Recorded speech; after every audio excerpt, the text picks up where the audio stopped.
High and Wicked brought us the Warlander, and we are going to bring you a very special guest, somebody that had a hand in mixing these bad boys all together and putting them into that bottle for your palate and mine. On this episode of Savor the Burn. Let's go!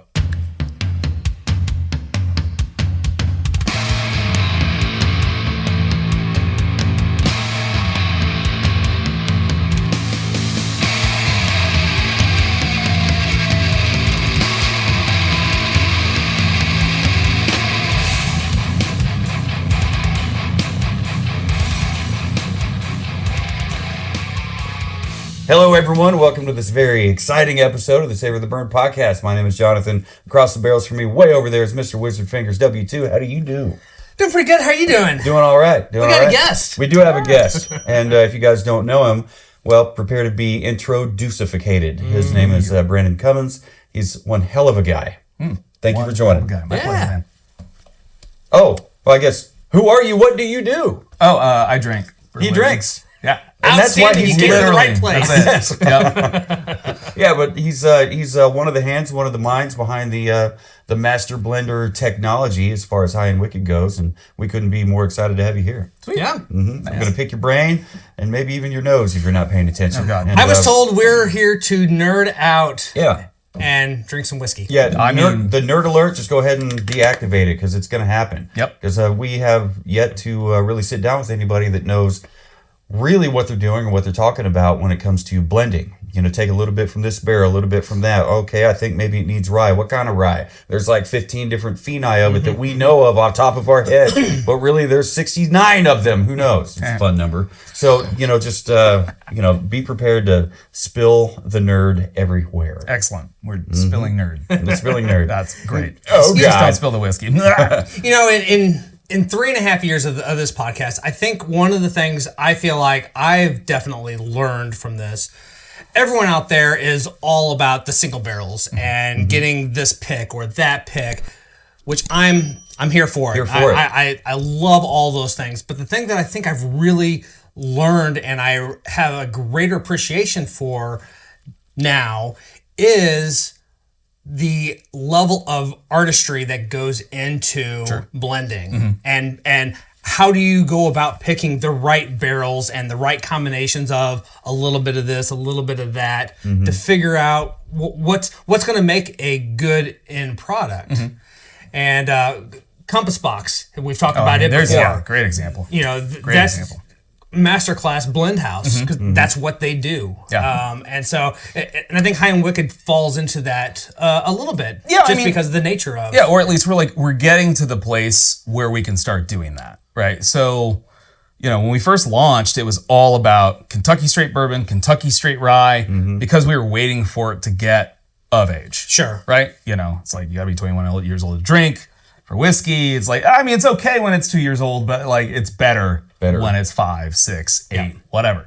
6, 7. But like aside from that, it really. Second time it's shown up on the Savor the Burn podcast. You guys heard like the new one is like 41. Nope. I have not. It's a whole 9-year-old man. I don't speak Gen Z It's weird. or Alpha, whatever's I next don't know. now. Gen Double I- Beta, I have no idea. I have a 6-year-old upstairs. Yeah, you probably do. All of it. And apparently at some point in this last school year, the teacher had to say, okay, we're not allowed to say 6, 7 anymore because everyone did it. I didn't know that there was For hand every motions reason. involved. It's like you could see immediately the two of us are like, Yeah, and I'm left out. Like, it's just like, wow, you guys are weird. glad I don't have tinies. And we haven't even. I don't have littles anymore. We haven't even sipped any whiskey. Right. Like, ugh. But yeah, no, it's like we started with just those. And now we're to the point, and frankly, like, I don't know.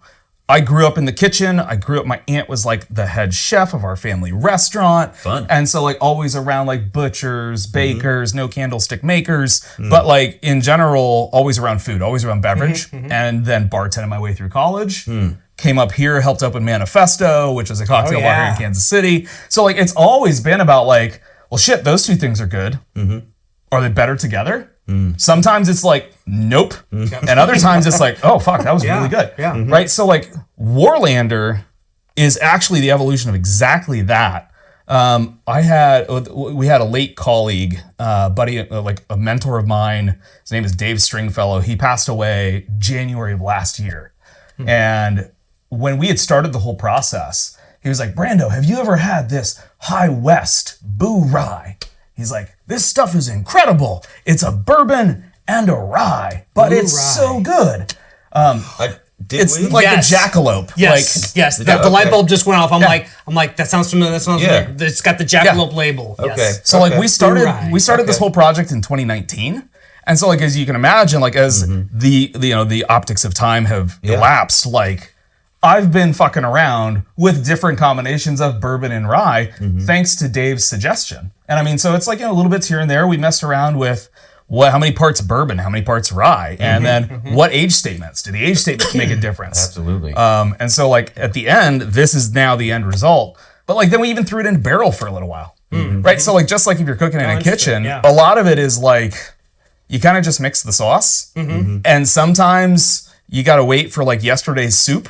Yes. So it's like there's a little bit of the like I know what these things are going to do together, but I have no idea what these things are going to do together, right? And so it's a matter of every time I've done a blend, whether it's for our like straight whiskeys or like a bonkers blend like this, I have a general approximation of where it's going to land, right? I never know exactly where it's going to land. And so it's like I've got my bench blends and I try to mimic the exact thing that I did last time, and then they don't exactly taste the same. And so I tweak this one variable, and then, oh shit, that blend came out way too spicy. So like lot 2 of our bourbon, way too spicy.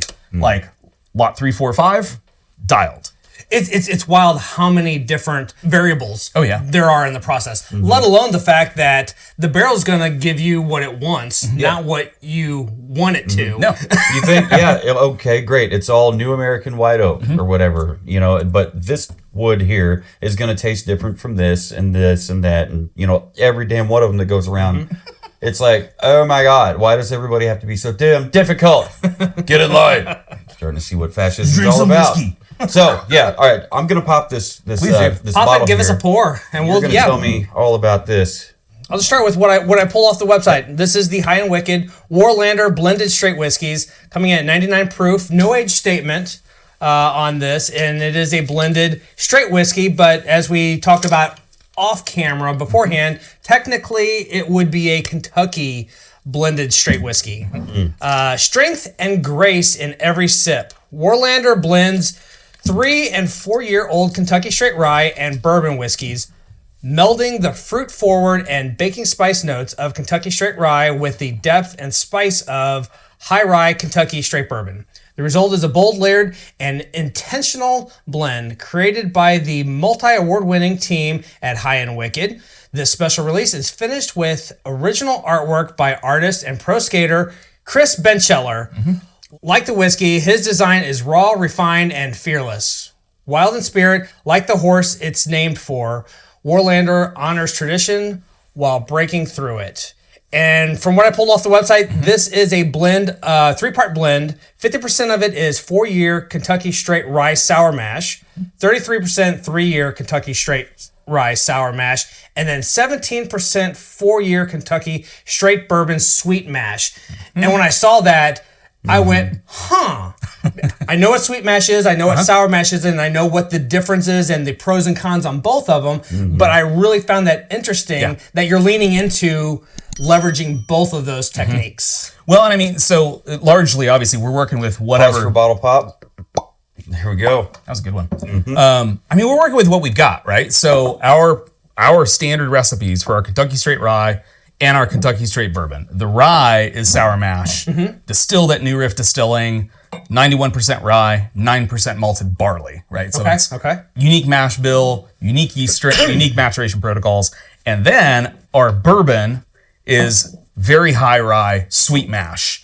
And we've now got 1, 2, 3 different distillery partners on the bourbon.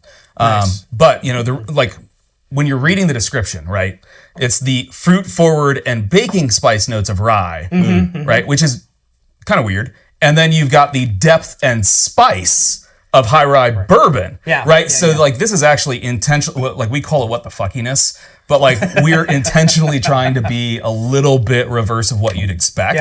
So we've actually got, in general, a sweeter, more fruit-forward rye and a much more spice-forward bourbon. So everyone automatically is just like, oh, well, it's high rye. So like there's a bunch of rye in this, so that's why it's spicy. All the spice in this is from the bourbon, not from the rye. I bet. So Whether it's the rye from a straight rye or a rye from a straight bourbon, the rye plays a different role depending on what it's in. yeah.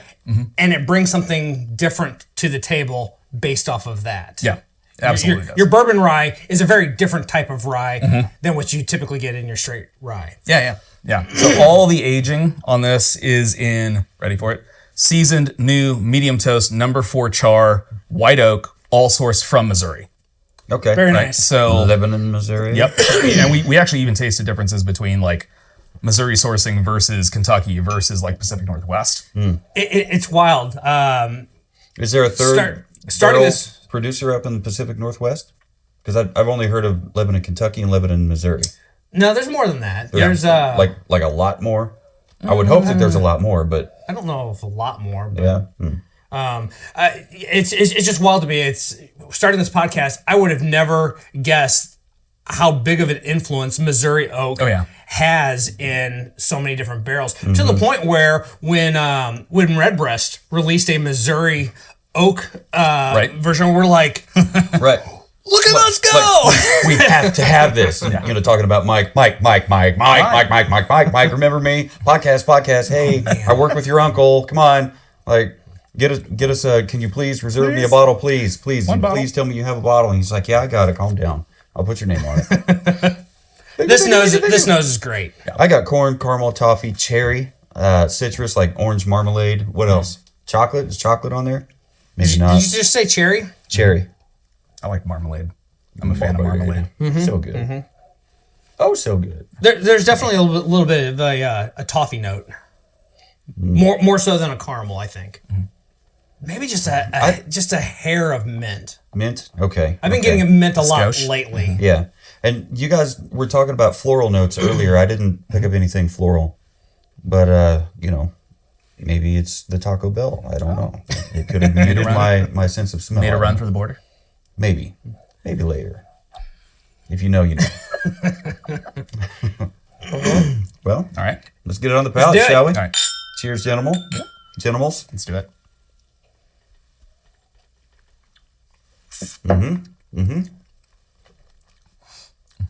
It's nice and soft. It's Got a nice spice, like a rice spice to it, but it's not like palate clenching, you know. It does a palate 99 proof. I don't think it palates. It's a very approachable proof. It doesn't. It's very tasty. I've had 94s that have a little slap bit you more of harder, a bite more ethanol, than this more- has. yeah. Yeah. And it's never good. So this was weird, right? Because like one option when you're blending is like you compose the composite and then you're like, okay, that's the idea. Now like let's extrapolate that onto like a giant fucking mural the size of a building and pull in 30 some barrels to do it or 50 some barrels, whatever it's going to be. And with this one, we batched it all, we blended it, and then I instructed everybody to recask it. So we actually laid it back into its own barrels. Okay. Right, for an additional about 4 months to just let the blend kind of homogenize and come together. Yeah. And the result from like what the blend was before we recast it to after is like, it's night and day. Cause like, so for me, I was waiting to see if either of you pulled it out, but like there's a very like, what I would say like is a saline or like umami note, almost like honey baked ham. Like there's like just like almost a saltiness to it. So, not. okay. So I end up getting like a little bit of like breakfasty notes a lot of times. Interesting. So where it's like I've got all the sweet and then there's like this little like Like a touch of salt maple, pull to it. but Yeah. not. yeah. There's a little bit of a maple Yeah. to that. Yeah. So that Some cinnamon. that Yeah, big the baking like, spices. the mapley thing didn't really come out until after the rematuration and especially like the heaviness. Like there's a weight to it that it was thinner before we recast it and then afterwards it sat and chilled. So I've somewhere around here I've got one of those palate tasting wheels that's got all the different little pie slivers of all these different notes and everything on there. And every time I look at one of those, being a painter, being an artist, I immediately think of a color wheel. Yep. And I've always wondered, when it comes to blending,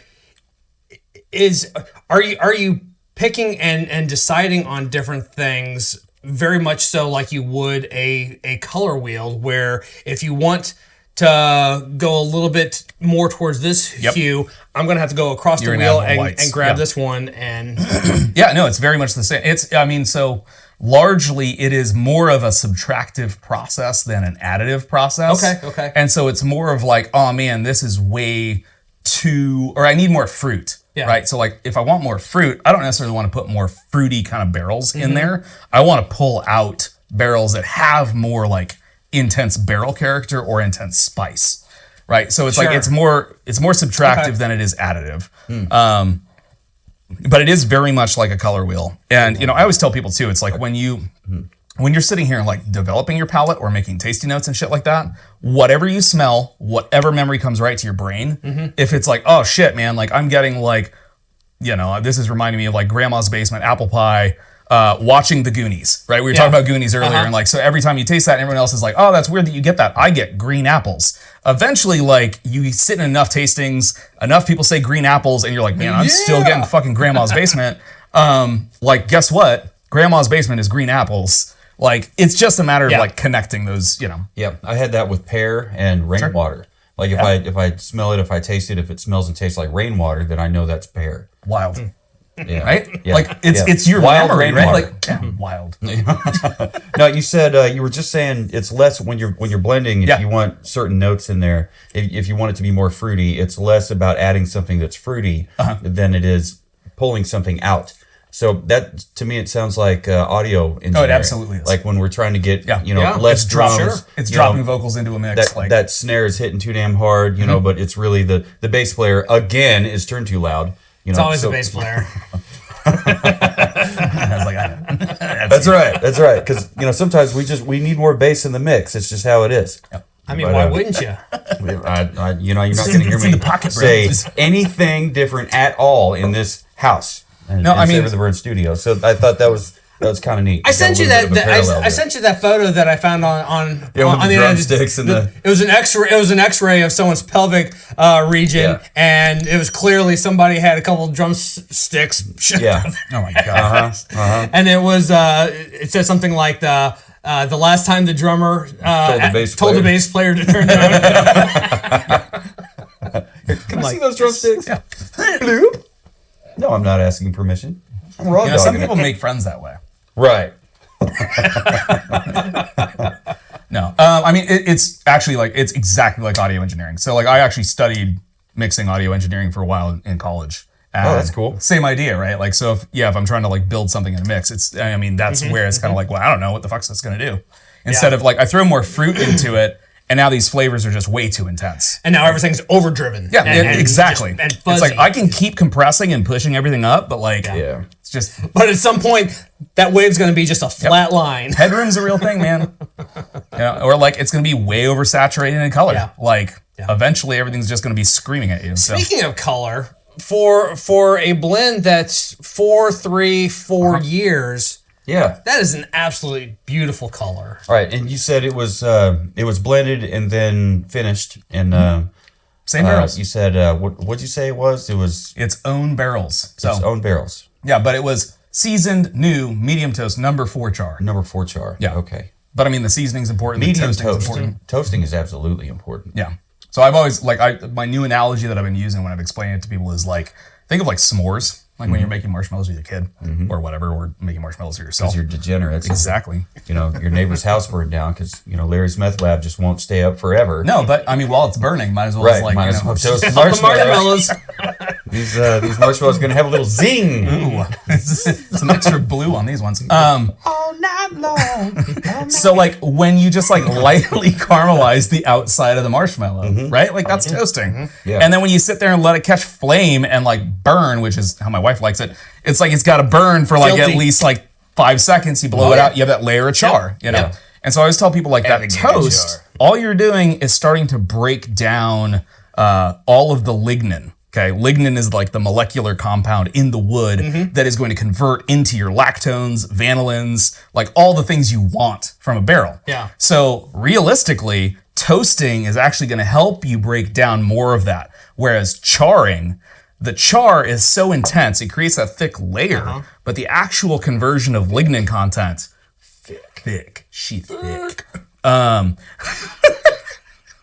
The actual conversion of lignin is pretty like pretty. God, lignin. Anyway, so the actual conversion. I've been ligning her. Yeah, all right.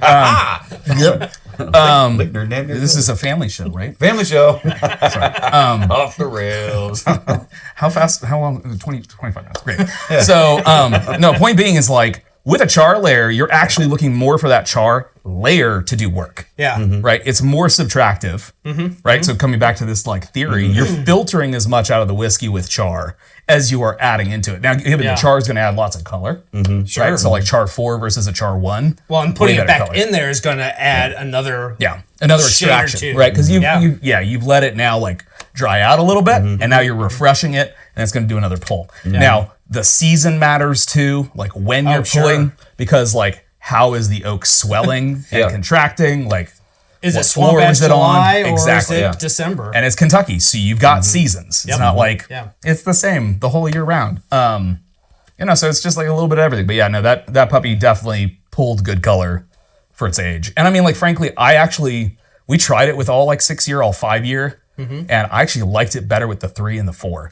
So, and we do all these with blinds, right? So like my wife helps a lot, and it's like, here's a bunch of blinds. You don't know what you're tasting, but like I poured from these 7 different bottles in front of you, right? Let's figure that out. And because I'm not I love that. an autocrat, like I'm also like, hey buddies, let's all sit down and taste this. What do you think? Like, what do you think? So we're coming over to your house the next time that you're doing a blind. Right. Yep.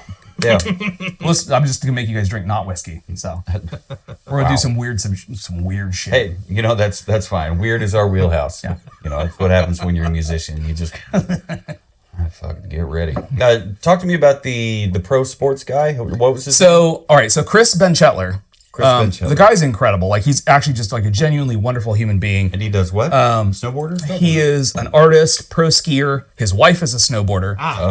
And she was like, so I got to tell her story really quick. She's like an Olympic level snowboarder. Oh, wow. And there's a documentary that's out right now called Butterfly in a Blizzard. And it's her whole story about like being a pro snowboarder, being diagnosed with breast cancer, having to go through getting a double mastectomy, having 2 kids, like, and dealing with all that pressure. Wow. And we, fortunately, like we became really good friends with Chris. He's an incredible artist. He actually designed the Grateful Dead 60th anniversary logo. Oh, that's cool. That's awesome. One of his paintings was shown animated on the Sphere, like during Mickey Hart's drum solo, like his painting takes over the Sphere. And so Chris was like, I'm trying to put my paintings, my art on shit that is different and that obviously realistically probably won't be seen again, something that's unique and different. And so we're like, well, we've got this one-off release and it's really unique and different because it's the first time we're actually blending together rye and bourbon. And we've kind of come up with this name called Warlander. And the Warlander is this breed of horse that's also a hybrid. And he's like, I've been doing all these paintings inspired by horses and horse themes. Man. And he picked this one, which happens to be the fire horse. It looks, which is also, this is the year of the fire horse for the Chinese zodiac. And it's just what the fuck is coming together right now? So cool. Chris is really dope. He also has a film called Mountains of the Moon that just came out. And so the challenge was, how do we translate this dude's painting onto a bottle? And so it's a combination of screen printing and I was gonna say I love the fact that it's a paper label that's die cut, but then it's also screen printed, where it's just kind of the ink on the paper just kind of bleeding right onto the glass. Yeah, I mean his real painting it's got like such good like motion where the horse is like really feels like it's coming out at you. So we're like, how do we try to? I mean, if you guys could continue that collaboration kind of stuff, we've seen that before, like Still Austin with Redwood Empire. Every bottle's different. Every label's different. It all tells a different story. What is the plans on this one? Is this a one-off, or is there maybe something? I may have next year Warlander 2.0 cooking right now. Okay. Which is kind of the same idea, like where it is very American, Kentucky, bourbon rye centric.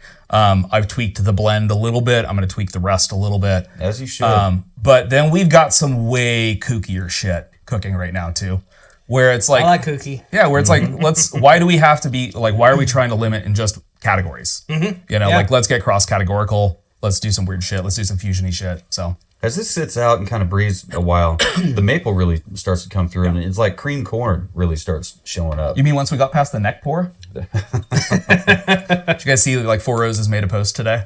And it was like I didn't see today's post. hot take: is the neck pour real? Well, yeah, it's real. But And there's a bunch of science nerds, science whiskey nerds, and a bunch of like diehard whiskey fans, all like debating in the comments. when you pop the cork and you pour, the whiskey that was in the neck is not what's going in your glass, though, because it's all getting agitated and stirred. Precisely. But and then there's the word nerds. It's less about what neck pour is and what's coming from the neck. To me, anyway, it's the fresh crack. It's fresh crack. It's unoxidized. It's which is actually the other reason, because you'd mentioned you had a fresh bottle. I was like, I'm going to bring my bottle that's been open for a while, just for shits and giggles. Okay, so on that note, that's something that it's been on my mind a lot. I say a lot, but it's something I've been thinking about for probably the last year or so. You know, you hear people talk about, you know, once you get down to a certain level, you've got a very finite amount of time where you need to finish that bottle or whatever. And I agree with that to a point. You know, the more oxygen that's in the bottle, it's going to change. It's going to do things. I've only, out of all the bottles that we've gotten into that I've only had one bottle that I feel like we've got a Jephthah Creed that I was given after the Whiskey Guild's 5-year anniversary. I talked the guy's ear off.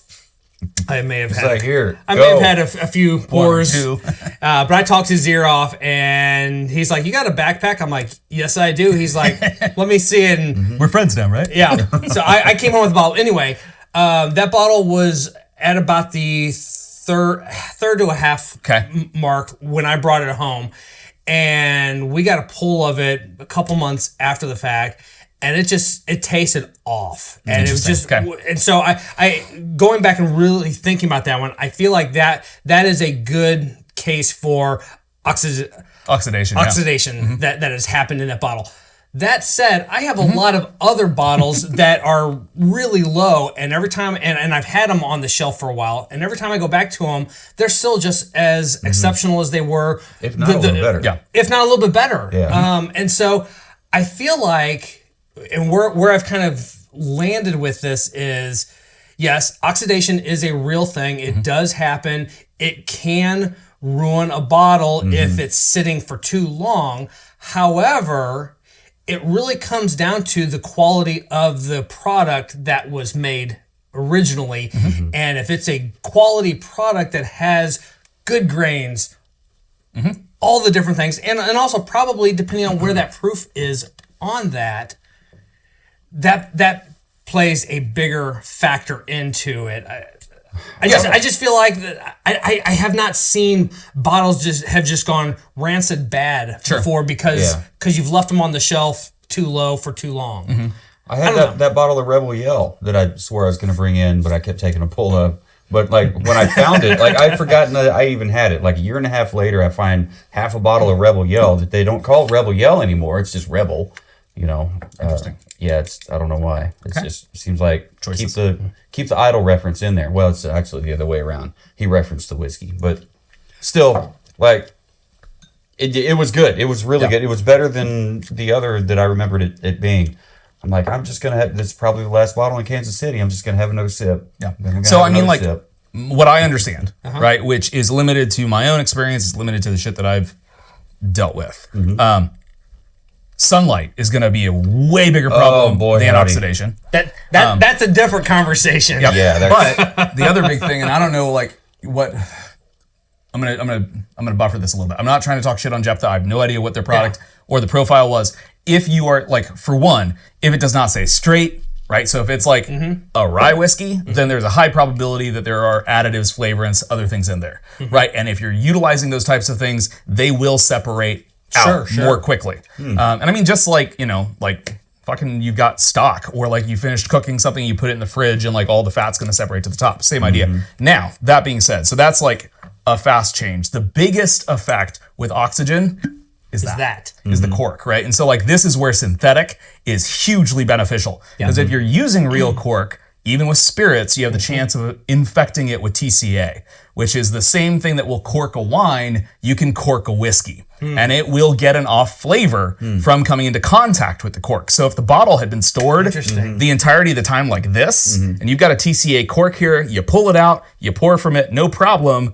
You recork it, it tilts. Now you've TCA'd the whole thing. Okay. And it will ruin an entire bottle. What does TCA stand for? I have no fucking clue. It's a long scientific word that I knew at one point when I was studying wine, and now I just remember TCA. But it's like, it's just... Tetracarbonyl astrophysica. Exactly. Yeah.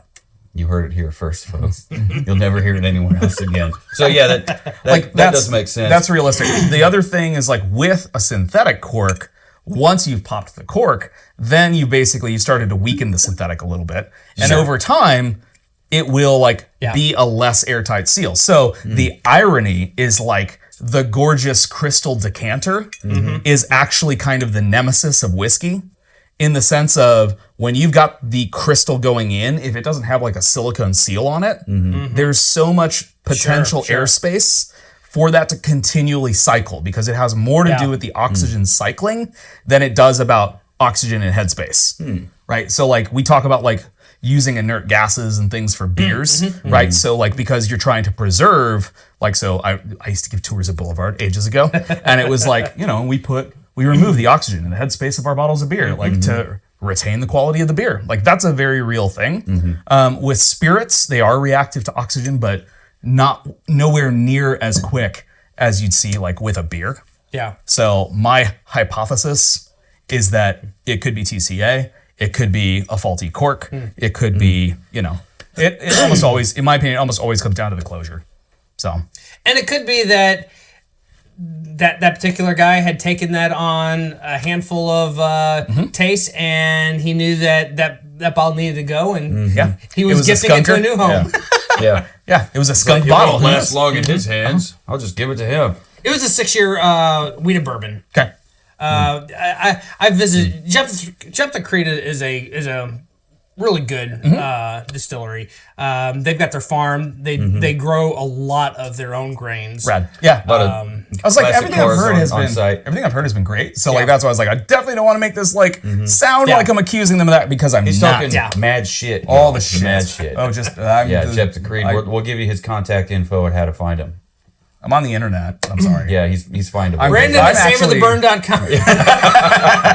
I'm actually entirely AI. Pleasure to meet you. Yeah. Wow. What AI is not supposed to tell you it's AI. It's just supposed to be. That's the new degree of fuckery. Yeah. On the latest model. Lovely. New model. By the way, I know you guys are going to do your ratings and everything. Yeah. Didn't know if you wanted to join in. I am not. I'm going to recuse myself. He's going to recuse. I'm recusing myself. I was going to suggest strongly hit it with some water. Okay. Really? Yeah. Okay. Yep. All right. I mean, because like we do blind proof tasting. Yeah. To also like where we think this shows its character the best. But since you've got the water there for shits and giggles, like we do this a lot. Yeah. And whether we think it needs it or not, just to see what happens. I was wrestling with myself. Do we need it? I was like, I don't think it needs it, but it changes it substantially. Like. Part of this, like I joke, like every time we finish a blend, before we go to bottle, it has to go through the father-in-law test. I'm gonna go too. Which I go over to my father-in-law's place. Actually, technically Wednesday nights are usually dinner with the in-laws. Oh, dear. But so we go over there. They're great. We're in trouble. Love my in-laws, for the record. No, next time they had to come over. Yeah, no, they absolutely would. Like you guys would actually probably have way more fun hanging out with them than with me. Hey, they're fucking rad. Family show. Try to tell them, but I just don't listen. Now do it. Nope. But he is a whiskey on the rocks always person. Okay. And so it has to not only pass my test, but it's like he's got to enjoy it. It's got to work in all the formats, right? So if we're going cocktail, I got to test it in drinks. If I'm going, and it's like it's got to also transform. Like it's got to be where this is the beauty of being minimally filtered.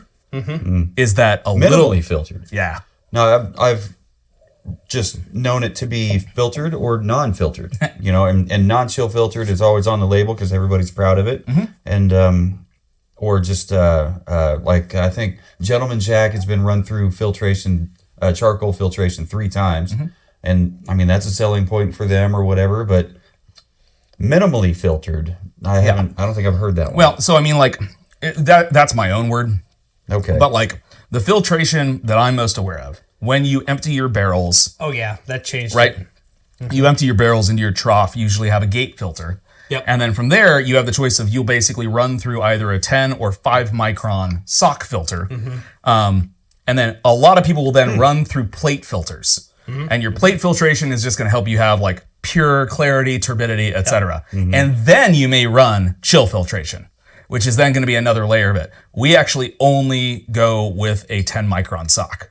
So the gate, the sock, and then we're done. So we skip plates, we skip non-chill, because every time I've sat down and done a tasting, I'm just like, I love, like, there's big fattiness that I get when it's not filtered. Yeah. Like when it's not run through the plates. Yeah. So. Yeah. Now it seems like is there like a bunch of malt in one of these? I mean, so. Because like both I'm the getting rye, more of a grassy malty. Each of the rye has 9%, and then the bourbon has 10%. So, I mean, it's not a ton, but. Just with 1 drop of water. Rye came forward for me. Yeah. Maple is I think still a little there. bit more of orange citrus. Yeah, it's brighter. Brighter. Brighter's a good way to that's put a great word. It's all that wine bullshit back in the day. We've caught a bunch of crap over, smooth isn't a tasting note, but it's a characteristic. It is. So is bright. Yep. So is, I don't know. Soft. Soft, yeah. And sometimes there's like a little bit of a texture. This one here had a little bit of a texture like, Velvet. French press coffee. Oh, okay. It'll have a little bit of a velvety kind of texture thing. But I mean, you look at it, there's nothing in there that would give you that kind of texture or whatever. It's just like, it's tricking your palate into thinking that. And some whiskeys have that, some don't. Well, I mean, like, so in wine, you talk about tannins. Tannins in wine, that's almost all textural, right? Like, because that's where you get the grip. You get, like, the velvet or the smooth or, like, really intense. Like, so my mother-in-law translates it to bitterness. And she's like, every time she tastes a wine, she's like, this one's really bitter. It's like, it's not actually bitter. What you're tasting are tannin. It's like, because then we give her something that is legitimately bitter. And she's like, that's delicious. And it's like, that is bitter. This is tannic. There's it's different, Like, it's how your brain codes it, man. Like, that's not delicious. You are insane. My buddy Lloyd yesterday sent me a picture, and he's like, "I found this in the wild." And, okay, I got that picture too. Yeah, I'm like, you have a friend named Lloyd? I have a friend named Lloyd. He was holding a Blanton's bottle. Oh, and I'm like, that's awesome. I'm a Blanton's fan. Yeah. I'm all about the hunt. I've collected my 8 horses, so I'm good. I don't see myself. Need to keep hunting. I may get a straight from the barrel or a gold. Gold, yeah. If I come across those, but I was having a pour of the jury, and I sent him a picture of that back, and he's like, "My God, that color!" Yeah. I'm like, "Yep." And in a future episode, we're That's going to what get a hold of 15 that. year does. We're going to get a hold of the jury. And we're gonna pit it against the judge. Mano a mano. no executioners. No. Oh, That should be the next one. I know. The executioner. That's going to be the 3rd installment, and we're going to have to do a side by side when that one comes out. It has yet to be dreamt of, but the seed's planted. Unless it's already been planted, you're just waiting on the barrels to. No. Okay. No. Seed's planted. No fuckery. As an average gardener, they'll just find a way to water it. More whiskey. That's true. What did you give this on the nose? On the nose, I'm gonna just jump right on into it. Yeah, that's fine. I mean, Numbers. It came in quick with some Math. some That's why corn. we're here, right? Math. Corn. No, we're here to drink the whiskey. Numbers are just something that we do. Yep. Came in good with some corn and some caramel, some toffee, cherry. Everybody found cherry. Citrus, the orange marmalade thing was a highlight for me, especially mint and maple. Eventually, after it had a little bit of time to breathe, maple showed up and made itself known. I was very happy with it. I was wild and then some. I gave it a 4.25. How about you, W2? Where'd you come in? I met you right there at 425. Hey, All right. Not bad at all. How about No. the palate? I mean, a lot of these things carried through. The caramel, the toffee, oak for me showed up. The cherry carried through, and the baking spices became, they showed up and they let you know who they were. Cinnamon and nutmeg, at least for me. I don't feel like we mentioned it, but you are 100% right. Oak is there on the palate. Yeah, 100%. Yeah, I kept forgetting to ask and listen. What did you guys get on the palate? Well, how about the finish? So hopefully we're just rolling off of my notes. I might even add to that and say there's a little bit of an oak char. Oak char. On the palate. Okay. Well, I didn't write down char, but I should have because I thought. And now knowing it's probably because of that recasking. Yeah. You get a little bit of a char. Yeah, you're gonna get more of that pronounced char with it. I think actually neither one of us said vanilla, which I'm kind of surprised if we didn't, but I think some of this has to do with the caramel and the toffee, especially has a lot to do with that toasting that it went through. Yeah. That medium toast. 100%. I mean, toasted barrels are so good. Yeah. And unfortunately a little bit more pricey. They are very pricey. I get why. But yeah, caramel, toffee, oak char, cherry, some cinnamon and nutmeg for me. I was wowed and then some, so I gave it a 4.5. Wow. How about you, Well, sir? look at us locking in. Waka chicka. 2 for 2. Yeah, all right. Moving on to the finish. That's what you think. We got mint, toffee, cherry, oak, maple, cinnamon, and nutmeg carried through from the palate. Do you have anything else to add to those tasting notes? I didn't put down anything about the length of the finish on this one, but I think it's medium. I think it's a long. medium. I think it's medium long. It's not super long, but it's also not short either. So medium long. I think. It's like 5'8". Yeah. Almost 5'9". Yeah. Not quite 6'7". Oh, here we go. Yeah. So I gave it a 4.5. I kept mine locked in at 4.5 on the finish. How about you? Girl. Yeah. Shoot, girl. Girl. Same. Bottle presentation we talked about it at pretty good length now. I mean, we got a dyed in the hard wood topper on here, composite cork. Ew. I don't mind if they're composite. I don't mind them fake. Movies are fake. I like those. They don't need to be natural around here all You the say time. movies are fake? Movies are fake, not the 6.7s. I'm guessing that's what that's in relation to. But I love the story behind the artwork. I've got a documentary and a movie to check out, Butterfly in a Blizzard and Mountains of the Moon. Yep. To check out. I'm not sure where do we find Mountains YouTube? of the Moon. Butterfly in a Blizzard right now is streaming for free on Amazon Prime. If you awesome. If you subscribe to Amazon Yes. Prime, I feel like I'm doing like an infomercial right now. Well, that's all right. Mountains is about to release to theaters. So, Okay. Awesome. And it's basically a Stoke film. So it's snowboarding, skiing, surfing, all at night, wearing LED flight suits, and they are literally lighting mountains with lasers. Wow. That's cool. And it's all set to the soundtrack of the Grateful Dead. Go figure. Okay. Cool. You can, I don't hate the Grateful Dead. I don't. I'm not like Randy Bly, But let's see here. Bottle presentation. I gave it a 4.25. I really like it. I mean, it's got a nice heavy bottom on it. It's got the Taco Bell ashtray, Big bottoms. kind of punt on there, and I like the classic bottle shape. I dig it. Would you believe All right. we oh my God, seriously? met All right. All right. Adorable. note for note? Doesn't happen often. It does happen from time to time. It's This is- super rare that it Bam on happens. out. Because we talk about this quite a bit. My palate's not his palate. He likes strawberries. I can't stand them. And I'm just like there's- strawberries. There's stuff mean- that I like that he can't stand. I like strawberries when they got sugar on. Like we had this drummer that I kind of liked, and he couldn't stand him. I made all that up, but yeah. Anyway, so you never know. Everybody's palate's different. You eat cheeseburgers and I don't. Yeah, but I mean, come on. You don't eat cheeseburgers? I don't eat meat. No. Okay, I mean that makes more Vegetarian. sense then.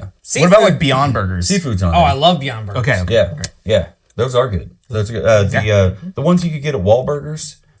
Is that Wahlburgers? yeah, Wahlburgers. Mark Wahlberg's family's burger joint. I've not it's eaten like there. Oh, yes, I used to have. be attached Yes, to that I Hy-Vee have. out here. There's Or one in whatever, Lee Summit. Miss Katie and I went to one. But they've got like Beyond Burger and Impossible Burger, and I'm not sure which one that is, but one of them looks more like meat. Yeah. You know, and it cooks up better like meat. That is the Beyond Burger. The Beyond? Okay. That is the one that typically when you get those, they're not frozen, they're fresh, and you need to grill them within 3 to 4 days. Yeah. Lest you be very disappointed. And as you're grilling them, they're oozing beet juice. Beet juice, yeah. Which throws you off because you're like, why is my veggie burger bleeding? Yeah, I feel like this used to have feelings. This used to have thoughts about things. They're so good. They're absolutely But so no, good. Yeah, I'm not against, veggie burgers. Okay, so this is like, long as in they're case good. you don't know, like where I'm like obsessively smelling the glass We afterwards. call that second nose. We call it second nose, Yeah. We've kind of gotten away from it the last year or so. But for the longest time, we were always about, we would finish it, let it dry out, and then come back to it and second nose it. Yeah. Because most times, the actual raw grains represent themselves. Yeah, they're just like, it's the ghost of mashed ingredients past. Yeah. There was an Armagnac distiller. We used to import an Armagnac years ago, and they used to say, "Oh yes, you come back to the glass the next day, and it's been educated." And I'm like, "Oh, it's an educated glass." Okay. Like Yeah. it's like the glass has that. been Second nose is is educated, is mature. It's like educated horses. And it's got its degree. Yep. Have we gotten into some nerdum on Yeah, this a little bit. episode? Yeah, that was a touch of I think nerdery, and so. I'm happy we got into that. We can talk about retronasal olfaction if you want. Okay. Those are like the biggest words I got today. That's fun. Retro nasal old fashioned. Olfaction. Old faction. Okay. Because we're talking about the old factories in there. I thought you were. Yep. I was like, What kind of old fashioned is that? yeah, talk to us, bartender. Whoa. Wow. It's like, well, you put it in one of those nasal things. It shoots it up one side and comes out the other in the A pump. the neti nasal pot. pump. Yeah. Oh no, those are the white ones. Whatever it's called. Yeah. The neti pot's like it's just here's a pot with saline I'm gonna pour in my nose. That sounds terrible, but we're gonna mix up old fashioned. The garnish for batch that? cocktail. The garnish is green, and that's all we're gonna get my into God. on this episode of Savor the Burn. Hey, what is your final end up being? Our final, because we final together. Team final. Anyway, was 8.75. Woo! Imagine that. Imagine that. How about them apples? If you had 10 bottles of this, how would you use them? We talked about old fashioned just a second ago. Very disgustingly, the old factory old fashioned. We don't want to go in The there. old flatulent. But, I think at 99 proof, this is a prime candidate to fuck around and find out. yeah. So I mean, with as much Try it. rye in there, it screams like, please try me in a Manhattan. Sure. But old fashioned, Revolver. absolutely. Revolver. Oh, yeah. All day long. All right. I think this would be awesome in a Boulevardier. With as much what is Paper it? plane. Paper plane's with fucking as incredible much with this. maple that actually showed up here kind of late to the game. Remember that Gold Rush? Oh yeah. So Love the gold rush. I think a Gold Rush would be good because of the maple, and like swap out like a simple or whatever sweetener you use with maple, like the 100% maple syrup. I think that'd be a lot of fun. But yeah, paper plane, and what was the one you said after that? Boulevardier. Boulevardier. Yes. Yeah, I'd say because of Boulevardier like is just- the weight and the rye with bitters, especially. So like the paper plane, the Campari for like a Boulevardier, I think like that is it's pretty dialed. If I'm going Manhattan, if you guys haven't tried it, Dopo Teatro is a vermouth Amaro. It's an Amaro vermouth. Right, so it's a slightly bitter vermouth. So it's both like an Amari, like an Italian Amaro, like black Manhattan, killer, which is that where all you're one word? substituting what? Dopo. Dopo, not you. That's the I'm not calling you dope. El Dopo. El Dopo. Avino Teatro. Yeah. for black Manhattan. Teatro. Yep. Okay. Nailed it. Dopo Teatro. Dopo Teatro. Yeah. Brought to us by our friends at Koki and Household Pens. That's the importer. But actually, they are good dudes. So and they're good thems. that They're good reminds me. thems. They're good days. Actually, yeah, we'll get into that here in just a second. Hey, so really quick, I want to say one more thing about like single barrel picks. Too late, we're out of versus time. blends. Fuck, man. Yeah, go ahead, go ahead. Yeah. So, like, when I go through and you're tasting hundreds and hundreds and hundreds of barrels, right? Like, the floor in the rick house matters, the position in the row matters, all that shit matters. But like realistically, when it comes to the single barrel picks, those are the ones that are like actually have the most diversity in them, right? So it's like, because if I'm going to compose a blend, I'm going to pick like, these are all hitting these points of the palette, these are all hitting these, and I'm going to put those together so I hit more of that. You're hand picking for specific reasons It's versus trying to get one that's capturing everything. Exactly. So when I have one that captures everything, it's like, fuck, that's a single barrel. Yeah. Right? Or, fuck, that's going to be hold back because that's only going to be like a honey barrel in, by the time it's 8 years, 12 years, whatever. So it's like, there's a lot of that. And I was talking about this earlier, or with you guys earlier about this. It's like when we do our rye, it's 30 barrels from tranches of 300, right? So that tranche of 300 is composed of different floors, different rows, different rick houses, etc. And then with the bourbon, it's 50 from 500. But I'm pulling from a base stock that is now over 10,000 barrels. So it's like when I'm pulling the picks for the 500 or the 300, it's composed of all those other pieces. These are great. And different rick houses, different locations, different maturation. And you've been doing this how long? 6 months. Just 6 kidding. months. No, we started the whole project in 2019, and that was dialing in the new make. Okay. And so it's like been babysitting these. Okay. So you've got, what I was getting at is you likely have ideas of what your expectations should be per rick house, per location, in per rick house. Yes. Okay. I've now got a much better idea of that. Even though you can't depend on those expectations to be absolutely accurate. Yeah. Because every barrel's different. Every season is different. Sometimes they're wetter, sometimes drier. Yep. Because weather's fucking weird. Boy, howdy. Yeah. Mother Nature. Yeah. Why you got to be so bipolar? Why? Yeah. Why you got to be like that? Little Bip Lisket for you. No. Cheers. $3 bill, y'all. Shall we wrap this? Let's wrap it. You guys got things to do. We can do. Brandon, thank you so much for stopping by. It was absolute my pleasure. Yeah, to have you on the show. And thank you guys for watching and or listening to this on your favorite podcast app of choice. Be sure to click subscribe and the bell notifications anywhere and everywhere. Leave us comments, reviews, all the things. Check out savortheburn.com for this bottle and many, many others. Yes, Brandon, sir. How can people find out more about you, about what it is that you do, and more High and Wicked, all the things? How if they want get a hold of you? If they want like the deepest, nerdiest shit, that is all actually on YouTube. So it is youtube.com/Altamar Brands, and that's Alta ALTAMAR Mar Brands BRANDS. Okay. AltamarBrands.com. HighNWicked.com. High letter N? Yep. Or A and D? Okay. High N. Yep. HighNWicked.com. And then I'm Brandon.Altamar everywhere. There we go. He is. Everywhere. And he is everywhere. Man, I can't open socials and it's like, Oh my God. He's got something else going on. I was in 5 cities last week. It's just like, what the fuck? 5 cities in 5 days, man. Like, I planned on touring in a band, not with whiskey. And like, man, I've not even touched a guitar in like 7 years. So here I am. But the whiskey, that's another story. Hey, yeah, Right. I touch that all the time. Right. It just got touched. No matter who you are, where you are, what you're drinking, and who you're drinking with, never forget, Keep on burning.